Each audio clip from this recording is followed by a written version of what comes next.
ಎಲ್ರಿಗೂ ನಮಸ್ಕಾರ. ನಾನು ಪ್ರೊಫೆಸರ್ ರೇಣುಕಾ ಪ್ರಸಾದ್ ಅಂತ. ಇಲ್ಲೇ ಜಿಯಾಲಜಿ ಪ್ರೊಫೆಸರ್ ಆಗಿದ್ದೆ, ಚೇರ್ಮನ್ ಆಗಿದ್ದೆ, ರಿಟೈರ್ ಆಗಿದ್ದೀನಿ.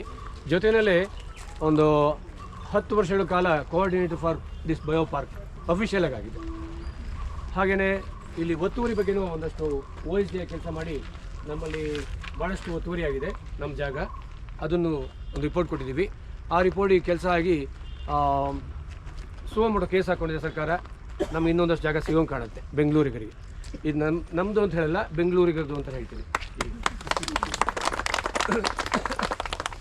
ಈಗ ನೀವಿರೋ ಜಾಗ ಮೊದಲು ಶುರು ಮಾಡಿದಂಥ ಜೈವಿಕ ವನ ಮಾಡಬೇಕು ಅಂತ ಹೊರಟಂಥ ಜಾಗ ಇದು. ಇದನ್ನು ಬಂದು ಮಾಡಿದವರು ಅವತ್ತಿನ ದಿವಸದಲ್ಲಿ ನಾವು ಒಂದು ಎಕ್ಸ್ಪರಿಮೆಂಟ್ಗೆ ಅಂತ, ನಾನು ಗ್ರೌಂಡ್ ವಾಟರ್ ಬಗ್ಗೆ ವರ್ಕ್ ಮಾಡ್ತಾಯಿದ್ದೆ, ಎಕ್ಸ್ಪರಿಮೆಂಟ್ಗೆ ಅಂತ ಮಾಡಿದ್ದು ಒಂದು ಕಟ್ಟೆ ಮಾಡಿದ್ವಿ. ಅದರ ನಂತರ ಯಲ್ಲಪ್ಪ ರೆಡ್ಡಿಗಳು ಕೇಳಿದಿರಾ, IFS ಆಫೀಸ್ ರಿಟೈರ್ಡ್ ಸೆಕ್ರೆಟರಿ, ಅವರು ಇಲ್ಲಿ ಬಂದು ಫಾರೆಸ್ಟ್ ಡಿಪಾರ್ಟ್ಮೆಂಟ್ ಹೆಲ್ಪ್ ತೊಗೊಂಡು ಈ ಭಾಗವನ್ನು ಡೆವಲಪ್ ಮಾಡ್ತಾರೆ, ಮೊದಲನೇ ಭಾಗ. ಹಾಗೆ ಇನ್ನೊಂದು ಸ್ವಲ್ಪ ಆ ಕಡೆ ಪಂಚವಟಿ, ಚರಕವನ ಎಲ್ಲ ಕೈ ಹಾಕಿದರು. ಅಲ್ಲಿ ನಿಂತೋಗಿತ್ತು. ಆಮೇಲೆ ಕಾರಣಾಂತರಗಳಿಂದ ನಾನು ಅವರು ಸೇರಿಕೊಂಡು ಒಂದು ಮಕ್ಕಳಿಗೆ, ಸ್ಕೂಲ್ ಮಕ್ಕಳಿಗೆ ವಾಕಿಂಗ್ ಶುರು ಮಾಡಿದ್ವಿ. ಅದು ಯೂನಿವರ್ಸಿಟಿಗೆ ಇಷ್ಟ ಆಯಿತು. ಅವರಾಗ ಇದನ್ನು ಬಯೋ ಪಾರ್ಕ್ನ ಬಂದಂತಹ ಇನ್ಸ್ಪೆಕ್ಷನ್ ಟೀಮ್ಗೆಲ್ಲ ಪ್ರೆಸೆಂಟ್ ಮಾಡೋಕ್ಕೆ ಶುರು ಮಾಡಿದ್ರು. ಹಾಗೆ ಬೆಂಗಳೂರು ಇದು ಒಂದೇ ವಿಶ್ವವಿದ್ಯಾಲಯದಲ್ಲಿ ಬಯೋ ಪಾರ್ಕ್ ಅನ್ನೋ ಡಿಪಾರ್ಟ್ಮೆಂಟು, ಗಾರ್ಡನ್ ಡಿಪಾರ್ಟ್ಮೆಂಟ್ ಇದ್ದರೂ ಕೂಡ ಇರೋದು. ಇಡೀ ದೇಶದಲ್ಲಿ ಇದು ಒಂದೇ. ನೀವು ವಿಶ್ವವಿದ್ಯಾಲಯಕ್ಕೆ ಒಂದು ಚಪ್ಪಾಳೆ ಹೆಮ್ಮೆಯ ಸಂಗತಿ. ಇನ್ನೆಲ್ಲೂ ಬಯೋ ಪಾರ್ಕ್ ಅಂತ ಡಿಪಾರ್ಟ್ಮೆಂಟ್ ಇಲ್ಲ.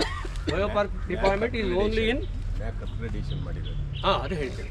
ಸೊ ಆ ಇನ್ಸ್ಪೆಕ್ಷನ್ಗೆ ಅಂತ ಹೇಳಿದ್ನಲ್ಲ, ಅದು ನ್ಯಾಕ್ ಅಂತ ಒಂದು ಸಂಸ್ಥೆ ಇದೆ ಅಂತ ಕೇಳಿರ್ಬೋದು. ನಮ್ಮ ಯೂನಿವರ್ಸಿಟಿಗಳಿಗೆ ಇನ್ಸ್ಪೆಕ್ಷನ್ ಅವ್ರು ಬರ್ತಾರೆ, ನಾವು ಕಾಲೇಜ್ಗಳಿಗೆ ಹೋಗ್ತೀವಿ ಇನ್ಸ್ಪೆಕ್ಷನ್ಗೆ.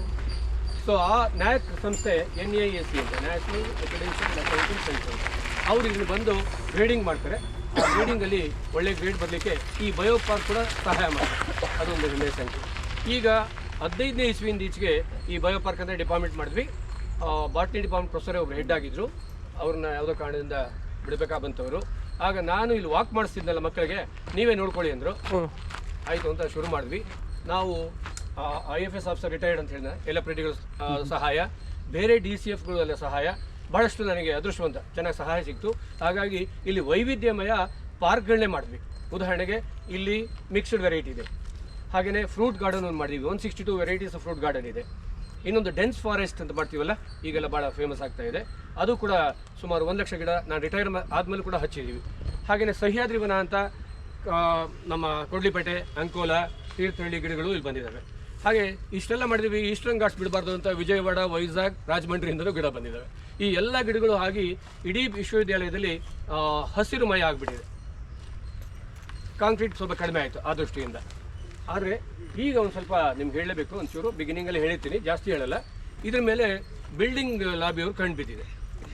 ಅದಕ್ಕೆ ಸ್ವಲ್ಪ ವಿಶ್ವವಿದ್ಯಾಲಯರು ಒತ್ತಾಸೆ ಕೊಡ್ತಿದ್ದಾರೆ. ಅದಕ್ಕೆ ನಾನು ಒಂದು PIL ಹಾಕಿ 4 ವರ್ಷಗಳಿಂದ ಒಂದು ತಡೆಯಾಜ್ಞೆ ತಂದಿದ್ದಕ್ಕೆ ಇದು ಉಳ್ಕೊಳ್ತು. ಇಲ್ಲಾಂದರೆ ಇಲ್ಲಿ ಹೊರಟೋಗ್ತಿತ್ತು. ಈಗಲೂ ಇನ್ನೂ PIL ರೆಡಿ ಮಾಡ್ತಾ ಇದ್ದೀವಿ. ಈಗಲೂ ಒಂದಷ್ಟು ತೊಂದರೆ ಬಂದಿದೆ. ಅದು ಈ ಜಾಗಕ್ಕೆ ಬರ್ತಾ ಇದೆ. ಏನಂತ ಗೊತ್ತಿಲ್ಲ, ನೀವು ಇಲ್ಲೇ ಬಂದಿದ್ದೀರಾ. ಇಲ್ಲಿ ಫಸ್ಟು ಯೋಗಿಕ್ ಸೈನ್ಸ್ಗೆ ಅಂತ ಕೊಟ್ಟರು, ಅದೊಂದು ಸಂಸ್ಥೆ, ಬೇರೆ ಪ್ರೈವೇಟ್ ಸಂಸ್ಥೆ, ಅದಕ್ಕೆ ಕೊಟ್ಟರು. ಅವ್ರಿಗೆ ಹೋಗಿ ತಡೆಯಾಜ್ಞೆ ತಂದ ಮೇಲೆ ಸ್ಕೈ ಡೆಕ್ಕಿಗೆ ಅಂತ ಕೊಟ್ಟರು ಮೊನ್ನೆ. ನೀವೆಲ್ಲ ನೋಡಿರ್ಬೇಕು. ಅದು DKC ಅವರು ಏನೋ ದೊಡ್ಡ ಮನಸ್ಸು ಮಾಡಿ ಶಿಫ್ಟ್ ಮಾಡಿದ್ರು. ನಿಮಗೆಲ್ಲ ಗೊತ್ತು, ಅದು ಪೇಪರ್ ಬಂದಿದೆ. ದುರಾದೃಷ್ಟ ಈಗ ಇಲ್ಲೊಂದು ಥೀಮ್ ಪಾರ್ಕ್ ಮಾಡಬೇಕು ಅಂತ ಇದನ್ನೇ ಕೊಟ್ಟಿದ್ದಾರೆ. ಅಂಬೇಡ್ಕರ್ ಥೀಮ್ ಪಾರ್ಕ್ ಮಾಡಬೇಕು ಅಂತ ಮಾಡ್ತಿದ್ದಾರೆ. ನಾವು ಹೇಳ್ತಿರೋದು, ಸರ್ ಒಂದು 2 ನಿಮಿಷ ಬಿಟ್ಟು ಮಾಡ್ತೀನಿ. ಬಂದಿದ್ದೀರಾ ನೀವೇನಾದ್ರು? ಬಂದಿದ್ದೀರಾ? ಎಲ್ಲ ಮಾಡ್ತೀನಿ ಬಿಡಿ, ಆಮೇಲೆ ಮಾಡ್ತೀವಿ ಜನರ ಜೊತೆ.